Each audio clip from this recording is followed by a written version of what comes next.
Let's run through that hat sequence again, this time using an example. Let's say it's March 2026 and that the Senior Leadership Team, or SLT, are meeting to set strategy for the coming year. They have agreed the following objective.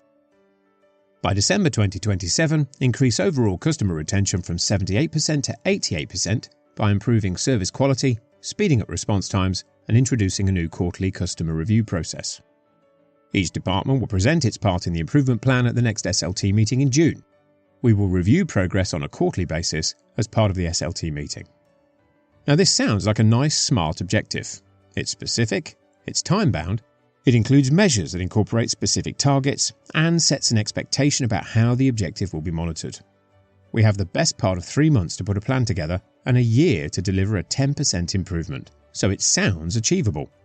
The relevance isn't stated, but as the senior leaders put this together, it's safe to assume that they know why they're doing this.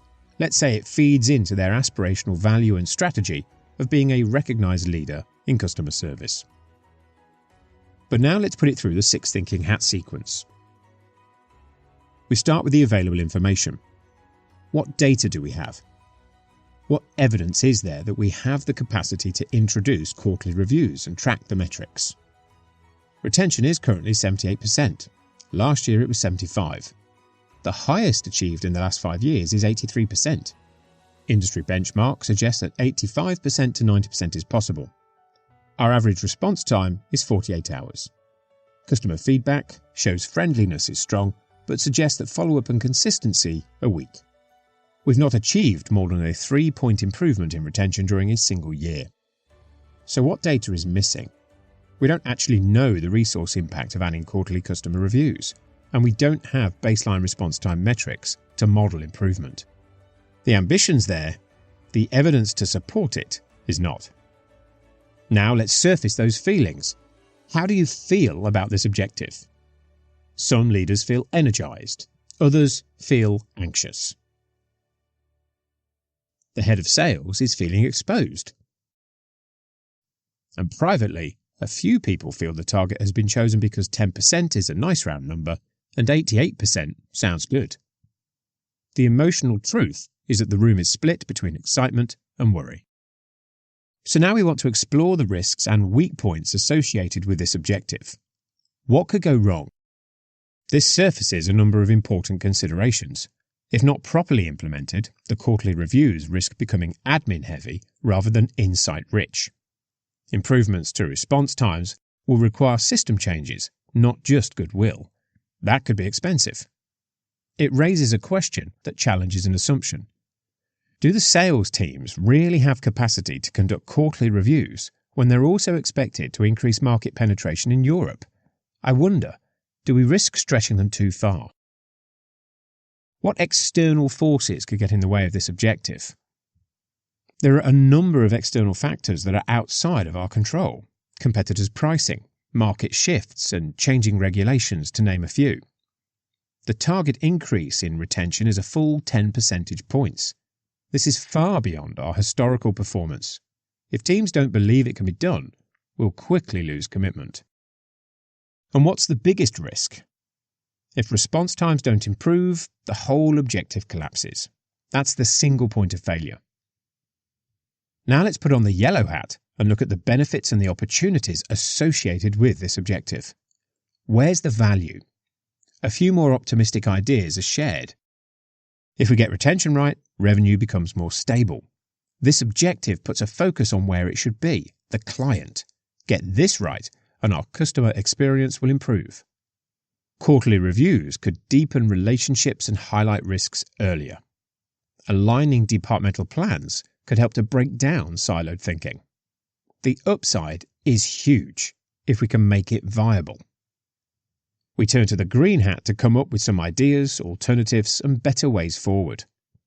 How could we make this more viable? Instead of going for a full 10%, we could scale it back to something that is less ambitious, but still challenging. 82% would still represent an improvement of 7%. We could explore a phased approach. 79% by Q4 of 26, 80% by mid-27, 82% by the end of 2027. Make sure that the quarterly reviews become short, structured check-ins supported by templates and CRM prompts. There is still the option to make 85% a stretch target, that if we hit it, it triggers a bonus for everyone. That will increase team commitment. How else could we encourage engagement with this objective? We could replace speeding up response times with something more defined, introduce service level agreements, and use AI to triage automation. Instead of stating the measures we expect, we could allow each team to identify what they believe is most important to them to improve customer retention. This will lead to clearer ownership. And we should add leading indicators so we know early if the plan isn't working.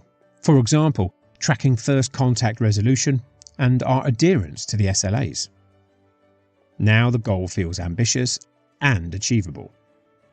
Back to the Blue Hat, we organise our thinking and bring it all together to produce an objective that is grounded in data, feels realistic, is operationally credible, and still stretching.